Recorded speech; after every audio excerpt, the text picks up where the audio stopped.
के महत्वपूर्ण अनुच्छेद। मैं इस एक ही वीडियो में संविधान के जितने भी महत्वपूर्ण अनुच्छेद हैं सभी को कवर कराऊंगा। इसलिए ये वीडियो हो सकता है थोड़ी लंबी बने, पर विश्वास रखिएगा जब वीडियो को पूरा आप एंड तक देख लेंगे तो आपका इस टॉपिक से क्वेश्चन गलत नहीं होगा, क्योंकि मैं बहुत ही सिस्टमेटिक वे से और ट्रिक से आपको समझाऊंगा। इसलिए बिना देरी किए हुए चलिए वीडियो को शुरू करते हैं। चलिए वीडियो की शुरुआत करते हैं और हम समझना शुरू करते हैं संविधान के महत्वपूर्ण अनुच्छेद के बारे में। अक्सर हम क्या गलती करते हैं कि जितने भी अनुच्छेद हैं इन्हें बीच बीच में से पढ़ना शुरू कर देते हैं, जिस करके ये हमें याद नहीं रहते। पर इस वीडियो में मैं आपको पूरा सिस्टमेटिक वे से इसे पढ़ाऊंगा और जो भी है सबको मैं जहाँ पर ज़रूरत पड़ेगी ट्रिक से बताऊंगा। तो ये वीडियो काफ़ी इंपॉर्टेंट होने वाली है आपके लिए। तो चलिए इसको शुरू करते हैं। तो सबसे पहले हम जानते हैं कि संविधान में 22 भाग 395 अनुच्छेद और 12 अनुसूचियाँ हैं। ये पहले मैंने आपको बता दिया। इससे पहले मैंने इसकी 2 वीडियो अपलोड कर दी हैं पॉलिटी की। अगर आपने नहीं देखी तो उस वीडियो को भी जरूर देख लेना। तो इसमें कितने भाग हैं? 22 भाग 395 अनुच्छेद और 12 अनुसूचियाँ। हालांकि अब इसके अनुच्छेद बढ़कर 470 हो गए हैं, पर मूल रूप से ये 395 अनुच्छेद ही हैं। कैसे? क्योंकि 395 ए, 395 बी, 395 सी ऐसे करके ये जुड़कर लगभग 470 हो चुके हैं। पर हमें याद रखना है कि ये 22 भाग 395 अनुच्छेद और 12 अनुसूचियाँ ही हैं। अब हम इसकी शुरुआत करते हैं। तो इसके पहले हम देखते हैं कि 22 भाग हैं। तो पहले भाग में 1 से लेकर 4 अनुच्छेद हैं और इसमें क्या है? तो संघ एवं उसके राज्य क्षेत्र का वर्णन है। तो जैसे आप कोई भी किताब पढ़ते हैं तो सबसे पहले इसमें क्या होता है? उसकी इंट्रोडक्शन होती है। इसी प्रकार जो भारत का संविधान है, ये भारत किसी भी गणतंत्र देश के लिए, लोकतंत्र देश के लिए उसका जो संविधान है सबसे पवित्र पुस्तक होती है उसकी। तो जो भारत का संविधान है इसमें भी पहले इंट्रोडक्शन ही होगी भारत की। तो पहले अनुच्छेद में क्या है? तो पहले अनुच्छेद में बताया है कि भारत राज्यों का संघ है, इंट्रोडक्शन है। दूसरे अनुच्छेद में बताया है कि नए राज्यों का प्रवेश किया जा सकता है, मतलब जो नए राज्य हैं अगर भारत में शामिल होना चाहते हैं तो अनुच्छेद 2 के तहत इसमें शामिल हो जाएंगे। जैसे कि सिक्किम को हमने भारत में शामिल किया था। और अनुच्छेद 3 में क्या बताया गया है कि राज्यों के क्षेत्रों और सीमाओं और नामों में परिवर्तन किया जा सकता है, मतलब किसी भी राज्य की अगर सीमा है उसको बढ़ाया घटाया जा सकता है और उसके नाम में परिवर्तन किया जा सकता है। तो ये 3 अनुच्छेद आपको याद रखने हैं, ये इंपॉर्टेंट है पहले भाग में। उसके बाद हम देखते हैं भाग दूसरा। तो भाग दूसरा में 5 से लेकर 11 अनुच्छेद हैं, जिसमें नागरिकता का वर्णन है। बहुत ही इंपॉर्टेंट है, काफ़ी बार पूछा गया है कि नागरिकता का वर्णन किस में है। तो ऑप्शन में ऐसे दिया होता है कि 5 से लेकर 11 अनुच्छेद, 11 से लेकर 16 अनुच्छेद। तो आपको कैसे पता चलेगा कि कौन सा अनुच्छेद है? तो इसे याद करने की बहुत ही अच्छी ट्रिक है। तो इसे आपको कैसे याद रखना है? इसकी ट्रिक है नागपंचमी।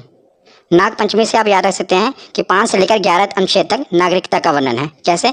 तो देखिए नागपंचमी का नाग यानी कि नागरिकता का वर्णन, और पंचमी, तो पंचमी मतलब कि 5 अनुच्छेद से ये शुरू है, 5वें अनुच्छेद से शुरू हुआ है ना नागरिकता का वर्णन, 5 से लेकर 11 तक। तो नागपंचमी से आप इसे याद रख सकते हैं कि नागपंचमी जब भी आपके दिमाग में आए तो नागरिकता का नाग और पंचमी मतलब कि 5 से शुरुआत हुई है। उसके बाद हम देखते हैं भाग तीसरा। तो भाग तीसरे में 12 से लेकर 35 अनुच्छेद तक है और इसमें मौलिक अधिकार यानी कि फंडामेंटल राइट्स का वर्णन है। तो इसके ऊपर मैं एक स्पेशल वीडियो बना दूंगा पूरे मौलिक अधिकार के ऊपर, क्योंकि काफ़ी इंपॉर्टेंट है। पर इसमें अभी हमें इतना ही जानना है कि भाग तीसरे में मौलिक अधिकार का वर्णन है। तो मौलिक अधिकार कौन कौन से हैं? जैसे कि समानता का अधिकार हो गया, स्वतंत्रता का अधिकार, शोषण के विरुद्ध अधिकार, धार्मिक स्वतंत्रता का अधिकार, संस्कृति और शिक्षा संबंधी अधिकार और संवैधानिक उपचारों का अधिकार। तो अभी हमें इतना जानना है कि 12 से लेकर 35 तक मौलिक अधिकार हैं। उसके बाद हमें देखना है कि भाग 4A, ये काफ़ी इंपॉर्टेंट है, 4 नहीं था, 4A और इसका जो अनुच्छेद है वो 51A। इसमें मौलिक कर्तव्य का वर्णन है कि जैसे कि जो हमारा संविधान बना है, संविधान में हमारी भलाई के लिए बहुत से कानून हैं, पर जनता का भी तो ये फर्ज बनता है कि उसके देश के प्रति, तो इसलिए हमारे कुछ मौलिक कर्तव्य भी निर्धारित किए गए हैं। ये कहाँ से ले गया है? तो ये स्रोत है जो है ये रूस से लिया गया है मौलिक कर्तव्य। मैंने आपको पिछली वीडियो में बताया था। इसके रिलेटेड ये भी पूछा जाता है कि किसके सिफारिश पर मौलिक कर्तव्य को संविधान में जोड़ा गया, क्योंकि इसे बाद में जोड़ा गया था। तो स्वर्ण सिंह समिति की सिफारिश पर वर्ष 1976 में, याद रखिएगा, वर्ष 1976 में 42वें संविधान संशोधन, मतलब संविधान में अमेंडमेंट किया गया था और 42वें संविधान संशोधन के तहत इसे संविधान में शामिल किया गया था। किसे? मौलिक कर्तव्य को। ये सब कुछ पूछा जाता है कि किस संविधान संशोधन के तहत और कौन सी समिति की सिफारिश पर। तो स्वर्ण सिंह समिति थी और 42वां संविधान संशोधन था। तो 4A के बाद अब हम आगे देखते हैं भाग 5 और भाग 6। इसको साथ ही साथ याद करेंगे, क्योंकि साथ ही साथ इसको आप याद करोगे तो बहुत आसानी से याद हो जाएगा। मैं ट्रिक से आपको बताऊंगा। तो भाग 5 में है 52 से लेकर 151 अनुच्छेद और भाग 6 में है 152 से लेकर 237 अनुच्छेद। ये आपको नहीं भी पता होगा तो काम चल जाएगा, क्योंकि मेन क्या पूछा जाता है मैं आगे आपको बताता हूँ। तो भाग 5 में मेन नहीं है, राष्ट्रपति के बारे में बताया गया है, और भाग 6 में राज्यपाल, क्योंकि दोनों एक ही जैसे हैं। केंद्र में जो भूमिका राष्ट्रपति की होती है वही किसी भी राज्य में भूमिका राज्यपाल की होती है। इसलिए मैं इसको साथ साथ कवर कर रहा हूँ, क्योंकि इस तरह आप पढ़ेंगे तो आपको ज़्यादा देर तक याद रहेगा। तो राष्ट्रपति का सबसे ज़्यादा इंपॉर्टेंट अनुच्छेद 52, इतनी बार एग्जाम में पूछा गया, हर बार शिफ्ट में पूछा ही जाता है कि राष्ट्रपति का पद किस अनुच्छेद में वर्णन है। तो अनुच्छेद 52 में। तो इसको आप याद कैसे करेंगे, तो मैं इसको आपको याद करने का तरीका बताता हूँ। तो इसको याद करने की एक ट्रिक है। देखिए, अगर आप कोई चीज़ इमेज से याद करते हैं ना, तो आपके माइंड में ज़्यादा देर तक रहती है, सबकॉन्शियस माइंड में आपके बैठ जाती है, वो चीज़ आप ज़्यादा देर तक याद रख सकते हैं। इसलिए मैं आपको इसे इमेज से याद कराऊंगा। तो आप देख रहे हैं ना, अनुच्छेद 52 है, इसी डिजिट से हमें याद होगा राष्ट्रपति पद के बारे में। देखिए, जो ये दो देख रहे हैं ना, ये अब दो दो ऐसा लग रहा है जैसे किसी के आगे झुका हुआ है, गिड़गिड़ा रहा है। और आगे आप देख रहे हैं ये 5 5 मतलब राष्ट्रपति। जब भी आपके दिमाग, क्योंकि जब भी आपको ये आएगा ना, तो ऑप्शन ऐसे आएगा 52, ऑप्शन 53, 54, मतलब 7 वाले आएंगे, और आपसे पूछा जाएगा कि राष्ट्रपति पद का वर्णन किस में है। तो आपको देखते ही पता लगना जाना चाहिए कि जो इसके आगे जो 2 है, वो आपको ऐसा लग रहा है ना कि झुका हुआ है। और आपको पता है राष्ट्रपति के हाथ में बहुत पावर होती है, वो चाहे तो किसी की फांसी की सजा भी माफ़ कर सकता है। तो जो 2 है वो लग रहा है कि आगे उसके गिड़गिड़ा रहा है और माफ़ी मांग रहा है, और जो 5 है आपको देख रहे हैं ना बैठा हुआ है। तो इससे आप पता लगता है कि जो राष्ट्रपति का पद है अनुच्छेद 52 में, ये एक ट्रिक है जिससे आप इसको याद रख सकते हैं। उसके बाद देखते हैं अनुच्छेद 53। अनुच्छेद 53 में क्या है, राष्ट्रपति का पद है तो उसके बाद शक्तियाँ भी होंगी और कार्य भी होंगे। तो अनुच्छेद 53 में शक्ति और कार्य का वर्णन है। उसके बाद देखते हैं अनुच्छेद 54। 54 निर्वाचन, देखिए इसकी राइमिंग बैठी ना, 54 निर्वाचन। तो अनुच्छेद 54 में क्या है कि राष्ट्रपति का निर्वाचन कैसे किया जाना है, ये उसमें बताया गया है। और उसके साथ हम देखते हैं राज्यपाल का। तो राज्यपाल का भी आप साथ ही में याद करिएगा, बस इसमें क्या करना है, +1 जोड़ना है। तो जैसे 52 है, 52 में क्या हुआ 53, और जो आपने 1 जोड़ा वो उसके आगे लगा देना है, क्योंकि राष्ट्रपति और राज्यपाल साथ ही साथ चलते हैं। आप इसीलिए 52 है, 52 में 1 जोड़ देना है। 53 के आगे आप 1 लगा देंगे, तो ये राज्यपाल का पद हो गया। और अनुच्छेद 53 में क्या था, शक्ति कार्य, तो इसका अनुच्छेद 154 में शक्ति कार्य, इसमें भी क्या करना है, 53 में आपको जोड़ना है 1, 54 हो गया, और वही 1 उसके आगे लगा देना है। उसके बाद इसमें 54 में निर्वाचन था, इसमें 55 में निर्वाचन है। 54 में आपको 1 जोड़ना है और वही 1 इसके आगे लगा देना है। तो इन तीनों से आप ये तीनों साथ साथ याद कर रहे हैं, देखा कितनी आसानी तरीके से। और ये सभी 6 के 6 पूछे जाते हैं। आप एक ट्रिक से सबको याद कर सकते हैं। बस आपको क्या करना है, जैसे आपको ये इमेज से याद रहेगा ना राष्ट्रपति पद के बारे में, तो आपको पता हो कि राष्ट्रपति का पद है 52 पे, तो आगे उसकी शक्ति है, उसके बाद निर्वाचन है। तो 52 में आपने 1 जोड़ा, कितना हुआ 53, जो आपने 1 जोड़ा वो उसके आगे लगा देना 153। तो उसमें राज्यपाल का पद है, उसके आगे उसके शक्ति कार्य हैं, उसका निर्वाचन है। इसे आप दोनों याद रख सकते हैं। उसके बाद हम राष्ट्रपति के आगे देखते हैं कि निर्वाचन तो हो गया, और राष्ट्रपति को हटाया कैसे जाएगा, क्योंकि यह तो लोकतंत्र है, मतलब यहाँ पर कोई भी सिक्योर नहीं है, हर आदमी के पीछे कोई ना कोई बैठा है उसको हटाने के लिए। तो अब इसमें देखते हैं अनुच्छेद 61, ये भी काफ़ी बार पूछा गया है, महाभियोग। तो महाभियोग, इसके द्वारा राष्ट्रपति को उसके पद से हटाया जा सकता है, महाभियोग के द्वारा। महाभियोग के बारे में मैं आपको और भी बताता हूँ कि महाभियोग किसी भी सदन में लाया जा सकता है, चाहे राज्यसभा हो या लोकसभा हो। और महाअभियोग लाने से 14 दिन पहले राष्ट्रपति को सूचित करना पड़ता है। मतलब जब भी महाभियोग लाना है, उसे 14 दिन पहले राष्ट्रपति को ये सूचित करना पड़ता है कि भाई साहब आप पे महाभियोग लगने वाला है। तो अनुच्छेद 61 के बाद अब हम देखते हैं अनुच्छेद 72। ये भी काफ़ी बार पूछा गया है, क्षमादान। मैंने आपको बताया ना कि राष्ट्रपति के पास ये पावर होती है कि वो किसी को भी क्षमा कर सकता है। तो इसको भी आप कैसे याद करेंगे, बस दो से आपको बस यही इमेज आनी चाहिए कि जो 2 है वो झुका हुआ है और गिड़गिड़ा रहा है। 7 आप देख रहे हैं राष्ट्रपति खड़ा हुआ है, राष्ट्रपति के आगे वो गिड़गिड़ा रहा है कि मुझे क्षमा कर दो। तो इससे आप याद रख सकते हैं क्षमादान। 52 कैसे पता लगता है कि 2, तो आपको पता है कि 2 है आगे, तो मतलब राष्ट्रपति से रिलेटेड है, और उस पर 5 बैठा हुआ है, तो ये राष्ट्रपति का पद है, वो राष्ट्रपति को बैठाया गया है। और 72 में वो खड़ा हुआ है और उसके सामने 2 गिड़गिड़ा रहा है कि मुझे क्षमा कर दो। तो इससे आप नंबरों से खेल सकते हैं। तो उसके बाद हम देखते हैं अनुच्छेद 123, अध्यादेश। ये भी काफ़ी इंपॉर्टेंट है, अध्यादेश। कि अध्यादेश में क्या होता है कि जब लोकसभा और राज्यसभा की बैठक ना चल रही हो और देश में किसी जरूरी कानून की आवश्यकता होती है, तो राष्ट्रपति हस्ताक्षर करके कानून बना सकते हैं। पर मंत्रिमंडल की सिफारिश पर ही वो कानून बना सकते हैं, कि मतलब मंत्रिमंडल प्रधानमंत्री ही उनकी सिफारिश पर ही ये कानून बनता है। आपको पता होना चाहिए कि भारत में कानून कैसे बनते हैं। आपको पता है 3 स्टेप होते हैं। पहले स्टेप में लोकसभा में पारित होना चाहिए, फिर राज्यसभा में, फिर उसके बाद राष्ट्रपति के हस्ताक्षर होने चाहिए। कितने स्टेप हैं, 1 2 3, बस इसी से आप याद भी रख सकते हैं। देखिए 1 2 3, तो 1 2 3 सीधे ही तीनों स्टेप हटा के सीधे राष्ट्रपति के साइन करा के सीधा कानून बन जाता है। मतलब ये ट्रिक हो गई, 1 2 3 3 स्टेप होते हैं, पहला लोकसभा, फिर राज्यसभा, फिर राष्ट्रपति। पर अध्यादेश लाकर क्या किया जाता है, इसको खत्म करके सीधा राष्ट्रपति के हस्ताक्षर कराए जाते हैं और कानून बना दिया जाता है। तो अनुच्छेद 123 के बाद हम देखते हैं अनुच्छेद 143। तो अनुच्छेद 143 में क्या है कि राष्ट्रपति को अगर कानूनी सलाह की आवश्यकता होती है तो वो सीधा सुप्रीम कोर्ट से सलाह ले सकता है। पर आपको यह भी याद रखना है कि ये क्वेश्चन पूछा गया कि अगर वो सलाह देते हैं तो क्या वो मानने के लिए बाध्य है राष्ट्रपति, तो आपको ये याद रखना है कि वो बाध्य नहीं है। वो मतलब सुझाव ले सकते हैं, पर ये नहीं है अगर उन्होंने कोई सजेशन दे दी सुप्रीम कोर्ट ने तो राष्ट्रपति उस पर बाध्य नहीं है, वो चाहे तो माने या चाहे तो ना माने। तो आपको याद रखना है 143। ये सभी मैं आपको राष्ट्रपति के रिलेटेड बता रहा हूँ, इसलिए मैंने एक हेडिंग में सारे कवर कर दिए कि जो भी राष्ट्रपति से रिलेटेड है और ये राज्यपाल वाले। उसके बाद हम देखते हैं उपराष्ट्रपति। राष्ट्रपति, उपराष्ट्रपति। तो उपराष्ट्रपति का वर्णन है अनुच्छेद 63 में। किसमें? अनुच्छेद 63 में। तो उसमें बताया गया कि एक उपराष्ट्रपति होगा। और अनुच्छेद 64 में क्या बताया गया है कि राज्यसभा के सभापति के रूप में वो कार्य करेगा। तो जो उपराष्ट्रपति होगा, आप देखेंगे जो राज्यसभा का सभापति होता है वह भी उपराष्ट्रपति होता है। और मैं आपको एक इंटरेस्टिंग फैक्ट बताता हूँ कि जो उपराष्ट्रपति होता है उसे अपने पद के लिए कोई तनख्वाह नहीं मिलती, मतलब उसे कोई सैलरी नहीं मिलती।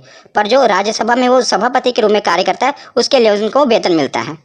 तो जो उपराष्ट्रपति को अपने पद के लिए वेतन नहीं मिलता, जैसे राष्ट्रपति को वेतन मिलता है उनके पद के लिए, राज्यपाल को मिलता है, पर उपराष्ट्रपति को उनको पद के लिए वेतन नहीं मिलता, बल्कि जो राज्यसभा में सभापति के रूप में होते हैं उसके कार्य के लिए उनको वेतन मिलता है। ये आपको याद रखना है। तो हमने राज्यपाल देख लिए, राष्ट्रपति देख लिए, अब हम देखेंगे प्रधानमंत्री और मुख्यमंत्री। ये साथ साथ हम कवर कर रहे हैं। यही होता है कि सिस्टमेटिक वे से पढ़ना, जिससे आप अनुच्छेदों को काफ़ी ज़्यादा देर तक याद रख सकते हैं। तो हम देखते हैं प्रधानमंत्री। तो सबसे पहले हम देखते हैं अनुच्छेद 74, 75, 76। ये तीनों प्रधानमंत्री से रिलेटेड हैं।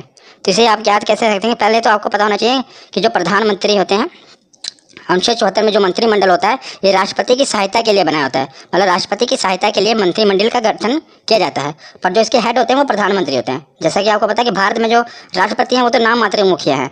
ज़्यादातर पावर किसके हाथ में है? तो प्रधानमंत्री के हाथ में है। पर राष्ट्रपति की सहायता के लिए मंत्रिमंडल का गठन किया जाता है और इसके हेड प्रधानमंत्री होते हैं। तो 74, 75 लगातार ही हैं। और 75 के बाद हम देखते हैं 76। 76 में महान्यायवादी। तो महान्यायवादी कौन होते हैं? तो राष्ट्रपति द्वारा महान्यायवादी की नियुक्ति की जाती है। महान्यायवादी एक विधि अधिकारी होता है, मतलब सीधे शब्दों में आपको बताऊं तो ये कानूनी विशेषज्ञ होते हैं जो भारत सरकार को कानूनी सलाह देते हैं। तो जैसे राष्ट्रपति सुप्रीम कोर्ट से सलाह लेते हैं, इसी प्रकार महान्यायवादी होते हैं जिन्हें राष्ट्रपति नियुक्त करता है, पर जो सिफारिश होती है मंत्रिमंडल, मतलब प्रधानमंत्री की सिफारिश पर ही राष्ट्रपति नियुक्त करते हैं और ये कानूनी सलाह देते हैं प्रधानमंत्री को। तो तीनों आपको याद रखना है। सबसे पहले तो 74 में मंत्रिमंडल, 75 में प्रधानमंत्री उसके हेड और 76 में कानूनी सलाह ले सकते हैं।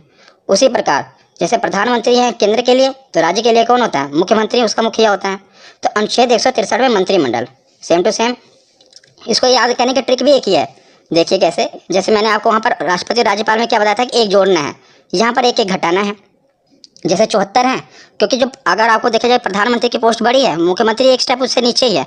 आपको याद करने के लिए बता रहा हूँ, ऐसे नीचे है ना, एक स्टेप नीचे, तो बस आपको एक स्टेप नीचे घटा देना है। जैसे 74 मंत्रिमंडल है, आपको दोनों में एक एक घटा देना है। 4 में से गया 3, 7 एक 6, और जो एक घटा है आपको एक आगे लगा देना है। 163 आ गया। ऐसे आगे 75 में भी करना है तो 164 आ जाएगा। 76 में भी करोगे तो 165। मतलब इन तीनों से आप इन तीनों को याद कर सकते हैं। जैसे राष्ट्रपति के राज्यपाल याद कर लिया, प्रधानमंत्री का याद किया तो मुख्यमंत्री का याद कर लिया।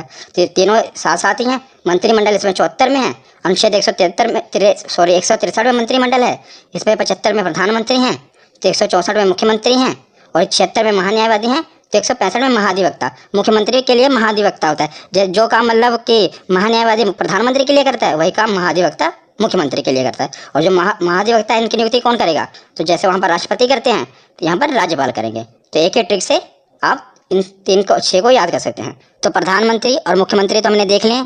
अब हम आते हैं संसद पर, क्योंकि कानून कहाँ पर बनेंगे? संसद में। तो ये तो आपको याद ही होगा क्योंकि काफ़ी इंपॉर्टेंट है, आपने याद किया ही होगा।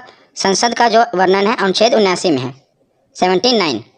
और उसके बाद 80 और 81 लगातार है, राज्यसभा और लोकसभा। तो कई बार क्या होता है, हम इनके क्रम में मिस्टेक कर देते हैं। कई बार हम भूल जाते हैं कि 80 में लोकसभा आएगा या राज्यसभा आएगा। तो इसे याद करना बहुत ही सरल है और इसके ट्रिक भी सरल है। सा से पहले संसद आएगा, रा से राज्यसभा, ला से लोकसभा, सरल। तो आप इसके क्रम को याद रख सकते हैं। पहले संसद आएगा, फिर राज्यसभा आएगा, फिर लोकसभा आएगा। ये तो केंद्र के लिए होगा। उसी प्रकार राज्य में भी है। तो जैसे केंद्र में बोला संसद है, उसी प्रकार राज्य में है विधानमंडल। मतलब राज्य में कोई कानून बनाना होता है तो विधानमंडल के तहत बनता है। तो विधानमंडल, और विधानमंडल में क्या होता है? विधानसभा और विधान परिषद। ज़्यादातर विधानसभाएं होती हैं और बस केवल 6 राज्य ही हैं जहाँ पर विधान परिषद है। मैं आपको बताऊँगा। ज़्यादातर हर जगह मतलब ज़्यादातर राज्यों में विधानसभा है। जिसे आप याद कैसे करेंगे? जैसे हमने प्रधानमंत्री मुख्यमंत्री को किया, मतलब प्रधानमंत्री एक स्टेप ऊपर होता है, मुख्यमंत्री नीचे। उसी प्रकार केंद्र तो ऊपर है ना और राज्य नीचे। जिसको भी ऐसे मतलब टिक बता रहा हूँ आपको, जिसको भी ऐसे घटाना है। 79 है, आपको एक एक घटा देना है। कितना? 9 में से गया 1 8 और 7 में से गया 6, और जो एक घटा है एक आगे लगा देना है। तो 168 वहाँ पर संसद, यहाँ पर 168। एक ही ट्रिक से देखो आप सब याद कर रहे हैं। संसद का वर्णन और यहाँ पर विधानमंडल में। उसके बाद हम देखते हैं लोकसभा। तो लोकसभा 81 है, 81 में भी आपको 11 घटा देना है। 1 में गया 0, 8 में से गया 7, और आगे एक जो घटा है लगा देना है 170। तो वहाँ पर लोकसभा और यहाँ पर विधानसभा, इसको भी आप याद कर सकते हैं। तो विधानसभा के बाद ये है विधान परिषद। ये मतलब हर जगह नहीं है, सिर्फ केवल 6 राज्यों में है। तो 6 राज्यों में है। और ये भी कई बार पूछ लिया जाता है कि बताओ कि विधान परिषद किन किन राज्यों में है। तो इसकी भी एक ट्रिक है। इसकी ट्रिक है TB, जुकाम, क्या टीबी और जुकाम, इसे आप याद रख सकते हैं कि कहाँ कहाँ पर विधान परिषद है। टी से जैसे होगा तेलंगाना, बी से होगा बिहार, तेलंगाना और बिहार। जैसे जम्मू कश्मीर, तो ये जम्मू कश्मीर पहले था, लेकिन अब जब से ये केंद्र शासित प्रदेश बन गया है तो यहाँ पर विधान परिषद खत्म कर दी गई है। और ये पूछा जाता है कि किस राज्य में विधान परिषद खत्म कर दिया गया है, तो याद रखिएगा अब तो केंद्र शासित बन गया ना, तो जम्मू कश्मीर में। तो ये आप ट्रिक है, इसलिए मैंने आपको पूरा बता दिया, पर आपको ये भी याद होना चाहिए जे अब खत्म हो चुका है। यू से उत्तर प्रदेश, के से कर्नाटक, ए से आंध्र प्रदेश और एम से महाराष्ट्र। आंध्र प्रदेश भी अब जो है अपनी विधानसभा में उसने ये प्रस्ताव पारित किया है कि हमारे यहाँ विधान परिषद को ख़त्म कर दिया जाए, पर अभी वर्तमान में ख़त्म नहीं हुई है। तो कि 6 राज्यों में अभी भी है, पहले तेलंगाना, बी से बिहार, जम्मू कश्मीर ख़त्म हो गया, तो 1 2, यू से उत्तर प्रदेश 3, के से कर्नाटक 4, ए से आंध्र प्रदेश 5 और एम से महाराष्ट्र 6। तो मैंने आपको विधान परिषद भी बता दिए क्योंकि ये भी पूछे जाते हैं। तो हमने संसद को भी कवर कर लिया ट्रिक से, और विधानमंडल, विधानसभा और विधान परिषद को भी कवर कर लिया। तो संसद के कुछ और भी अनुच्छेद हैं जो पूछे जाते हैं, मैंने साथ ही कवर कर दिया, उसे भी देख लेते हैं। तो हम आते हैं अनुच्छेद 100 पे। कई बार पूछा गया अनुच्छेद 100 में किसका वर्णन है? निर्णायक मत।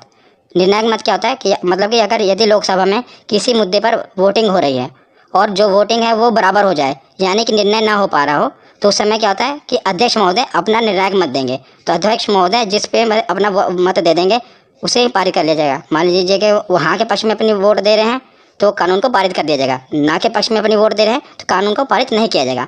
मतलब जबकि इसको याद रखना भी आसान है। देखिए 100 है ना, मतलब जब भी 50-50 बात आ जाए कि ना कानून का निर्णय ना हो पा रहा, 50-50 बात आ जाए, 50-50 होते हैं, तो एक वोट जो वहाँ पर अध्यक्ष महोदय हैं उनका निर्णायक मत माना जाएगा। तो अनुच्छेद 100 में निर्णायक मत का वर्णन है। 100 के बाद देखते हैं अनुच्छेद 108। तो अनुच्छेद 108 में संयुक्त अधिवेशन। अधिवेशन कब बुलाया जाता है मैं आपको बताता हूँ।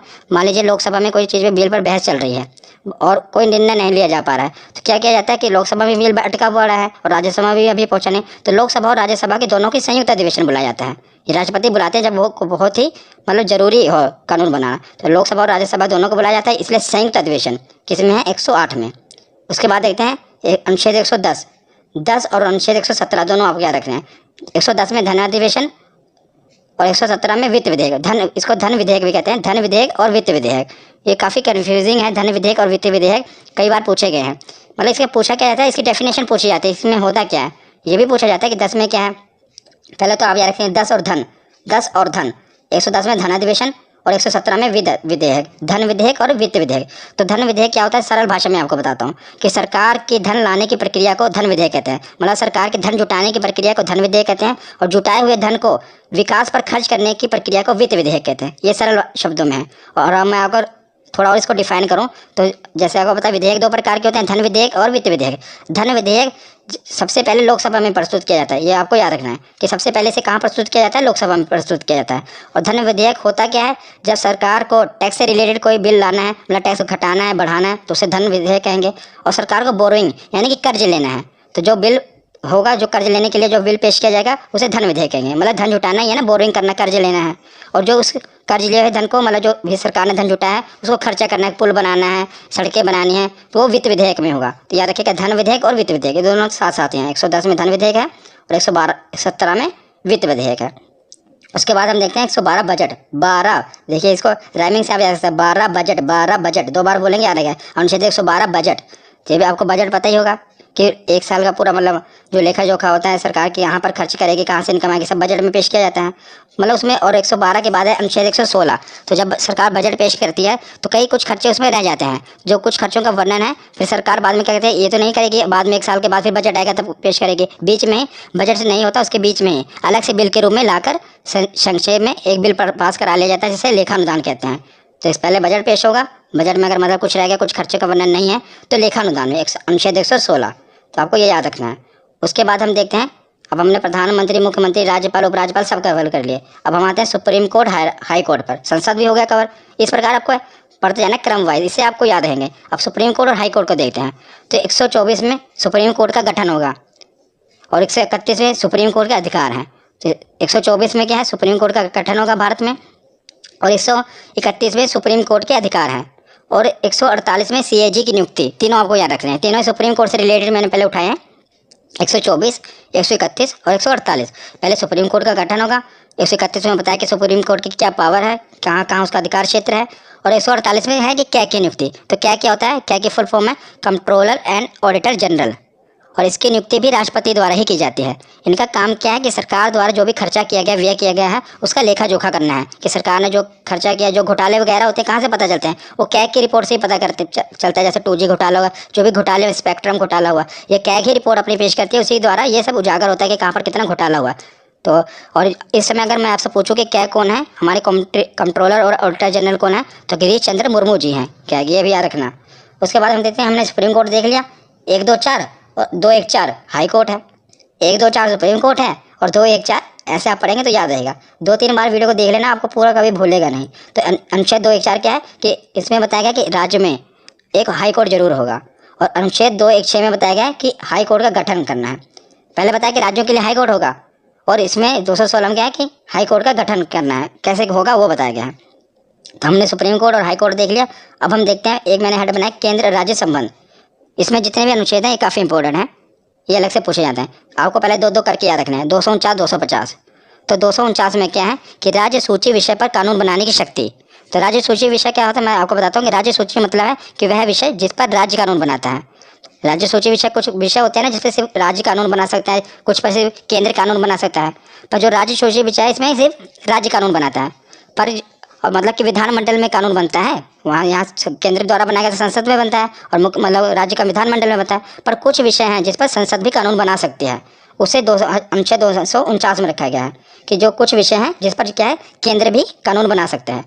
और 250 में क्या है कि आपातकाल के दौरान, जब आपातकाल इमरजेंसी लग जाए, उस दौरान भी राज्य सूची के कुछ विषयों पर कानून बनाने की शक्ति केंद्र के पास है। तो दोनों याद रखिएगा, 249 और 250। 250 में आपातकाल के दौरान, और 249 मतलब नॉर्मल टाइम पे। उसके बाद देखते हैं 262। कई बार ये पूछा गया है नदी जल विवाद। नदी जल विवाद का वर्णन किसमें, 262। कई बार आप देखते हैं ना कि दो राज्यों के बीच में नदी के जल पर विवाद हो जाता है। जैसे कि अब कोई भी नदी है, वो एक ये तो नहीं देखेगी कि यूपी यहीं पर रुक जाएगी, वो आगे भी दूसरे राज्य में जाती है ना, तो उसके पानी के लिए विवाद हो जाता है कि कितना पानी। तो एक राज्य मान लो बांध बना लेता है, वो पानी रोक लेता है, तो दूसरा राज्य विवाद खड़ा कर देता है कि हमें पानी प्रॉपर नहीं मिल रहा। तो ये नदी जल विवाद का निपटारा किस में होता है, जिसका 262 में वर्णन किया गया है। कौन सा अनुच्छेद है, 262। और 262 और 263 आपको साथ में याद रखने हैं। 263 में क्या, अंतर्राज्यीय परिषद, मतलब अंतर्राज्यीय विवाद इसमें है कि दो राज्यों के बीच कोई विवाद हो जाए तो उसे कैसे सुलझाना है, और उस पर संसद कानून बना सकती है। याद रखना, इसमें भी संसद कानून बना सकती है। तो 262 में नदी जल विवाद है, और 263 में अंतर्राज्यीय परिषद है। उसके बाद आते हैं 280, ये भी काफ़ी इंपॉर्टेंट है, वित्त आयोग। तो 280 में क्या है, वित्त आयोग है। तो वित्त आयोग का काम क्या है, केंद्र और राज्यों के बीच जो कर का वितरण करना है, जो टैक्स है उसका वितरण करना है केंद्र और राज्य के बीच में। इसमें 15वां वित्त आयोग चल रहा है, याद रखिएगा। और जो 15वें वित्त आयोग है, इसके अध्यक्ष कौन है, तो इसके अध्यक्ष हैं NK सिंह। इंपॉर्टेंट है, याद रखिएगा। जो वित्त आयोग है इसके अध्यक्ष कौन है, तो NK सिंह है, और 15वां वित्त आयोग है। उसके बाद हम चलते हैं 312। तो 312 अनुच्छेद में क्या है, आर्टिकल में अखिल भारतीय सेवा। अखिल भारतीय सेवा का दिन क्या क्या आता है, आपको पता होगा, 3 चीज़ें आते हैं, एक IAS, एक IPS और एक IAFS। और ज़्यादा जोर देना IAFS पे, क्योंकि यहीं पर आपसे गलती होगी। क्या गलती होगी, क्वेश्चन ये आया था कि अखिल भारतीय सेवा में निम्नलिखित कौन सी सेवाएं आती हैं। तो आपको 4 ऑप्शन दिए हैं, एक IAS, एक IPS, एक IFS, और IFS 2 बार दिया होगा, मतलब फुल फॉर्म दी होगी। एक IFS की फुल फॉर्म होती है इंडियन फॉरेस्ट सर्विस, और एक होती है इंडियन फॉरेन सर्विस। तो याद रखिएगा, जो ये वाला IFS है उसमें है इंडियन फॉरेस्ट सर्विस, कौन सा, वन विभाग वाला। तो यह बहुत इंपॉर्टेंट है, क्वेश्चन भी पूछा गया, इसलिए मैं आपको बता रहा हूँ कि जो अखिल भारतीय सेवा में ये जो IFS आ रहा है, ये इंडियन फॉरेस्ट सर्विस वाला है, ना कि फॉरेन सर्विस वाला, ये आप याद रखिएगा। उसके बाद आते हैं 315। तो संघ एवं राज्य के लिए लोक सेवा आयोग, मतलब कि जो UPSC के एग्जाम होते हैं, आपको पता है UPSC का वर्णन किसमें है, 315 में। राज्य संघ के लिए मतलब केंद्र के लिए, और राज्य के लिए PCS, कई राज्यों में इसका PSC भी कहा जाता है, PCS। तो इसका वर्णन कहाँ पर है, अनुच्छेद 315 में। 312 में अखिल भारतीय सेवा, जिसमें 3 सेवाएं आती हैं, और 315 में UPSC का। तो केंद्र और राज्य के बाद अब हम आते हैं, हमने संसद भी देख लिया, प्रधानमंत्री, मुख्यमंत्री सब कुछ हो गए। अब आते हैं निर्वाचन में, मतलब चुनाव भी तो होने जरूरी है, तभी तो सब चुने जाएंगे। तो निर्वाचन आयोग, तो अनुच्छेद 324 के तहत निर्वाचन आयोग का गठन किया गया, इलेक्शन कमीशन का, किसके तहत, 324। तो उसके बाद आते हैं राजभाषा, और अनुच्छेद 343 के तहत हिंदी हमारी राज्य भाषा है। याद रखिएगा, राज्य भाषा का है, मैंने राष्ट्रभाषा नहीं। अनुच्छेद 343 के तहत हिंदी जो हमारी है राजभाषा है, और कौन सी लिपि, तो देवनागरी लिपि है। उसके बाद ये है सबसे मोस्ट इंपोर्टेंट, आपातकाल, हर बार पूछे जाते हैं एग्जाम में। और तीनों याद करने में बहुत ही सरल हैं। 352, उसमें 4 जोड़ा 356, उसमें 4 जोड़ा 360, 52 4 56 4 60। तो 352 में क्या है, राष्ट्रीय आपातकाल। तो 352 में क्या है, राष्ट्रीय आपातकाल।